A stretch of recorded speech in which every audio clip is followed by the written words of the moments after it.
ಇವತ್ತಿನ ಮಧ್ಯಾಹ್ನ ಲಂಚ್ಗೆ ನಾನು ಆಂಧ್ರ ಪಾಲಕ್ ದಾಲ್ ಮಾಡ್ತಿದ್ದೀನಿ. ಆಂಧ್ರ ಪಾಲಕ್ ದಾಲ್ ಮಾಡೋದಕ್ಕೆ ದಾಲ್ ಒಂದು 20 ನಿಮಿಷ ನೆನೆಸಿಕೊಂಡಿದ್ದೀನಿ. ಒಂದು 2 ಟೊಮೆಟೊ ತೊಗೊಂಡಿದ್ದೀನಿ, ಒಂದು 5 ಹಸಿಮೆಣಸಿನಕಾಯಿ ತೊಗೊಂಡಿದ್ದೀನಿ, 2 ಆನಿಯನ್ ತೊಗೊಂಡಿದ್ದೀನಿ, ಬೆಳ್ಳುಳ್ಳಿ ಒಂದು 8 ಎಸಳು ತೊಗೊಂಡಿದ್ದೀನಿ, ಕೊತ್ತಂಬರಿ ಒಂದು ಹಾಫ್ ಬೌಲಷ್ಟು ಯೂಸ್ ಮಾಡ್ತಿದ್ದೀನಿ, ಪಾಲಕ್ ಸೊಪ್ಪನ್ನ ಒಂದು ಮೀಡಿಯಂ ಸೈಜ್ಗೆ ಕಟ್ ಮಾಡಿ ಇಟ್ಕೊಂಡಿದ್ದೀನಿ, ಒಂದು ಅರ್ಧ ನಿಂಬೆ ಹಣ್ಣಿಗೆ ಅದರದಷ್ಟು ಹುಣಸೆಹಣ್ಣು ನೆನೆ ಹಾಕಿದ್ದೀನಿ. ಫಸ್ಟ್ ನಾವು ವೆಜಿಟೇಬಲ್ಸ್ನ ನಾವು ಬಾಯ್ಲ್ ಮಾಡ್ಕೋಬೇಕು.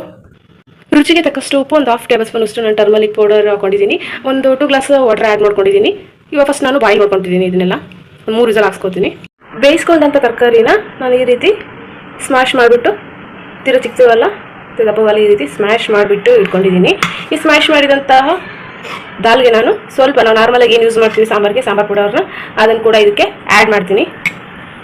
1 ಟೇಬಲ್ ಸ್ಪೂನ್ ಅಷ್ಟು ನಾನು ಸಾಂಬಾರು ಪೌಡರ್ ಆ್ಯಡ್ ಮಾಡಿದ್ದೆ, ಇನ್ನೊಂದು 3/4 ಟೇಬಲ್ ಸ್ಪೂನ್ ಅಷ್ಟು ನಾನು ಸಾಂಬಾರು ಪೌಡರ್ ಆ್ಯಡ್ ಮಾಡ್ಕೊಂಡು ಚೆನ್ನಾಗಿ ಸ್ಮ್ಯಾಶ್ ಮಾಡ್ಕೊತೀನಿ. ಮತ್ತು ಇದಕ್ಕೆ ಇವಾಗ ಹುಣಸೆ ನೀರು ರಸನ ಆ್ಯಡ್ ಮಾಡ್ಕೊಳ್ತಾ ಇದ್ದೀನಿ. ಒಗ್ಗರಣೆ ಕೊಟ್ಕೊಂಡು ಕಡಿ ಮಾಡಿದ್ದೀನಿ. ಕರಿಬೇವು ಸಾಸಿವೆ ಹಾಕ್ಬಿಟ್ಟು ಒಂದು 6 to 7 ಮಿನಿಟ್ಸ್ ಬಿಟ್ಟರೆ ಸಾಕಿದ್ದು ರೆಡಿ ಆಗುತ್ತೆ. Ready to it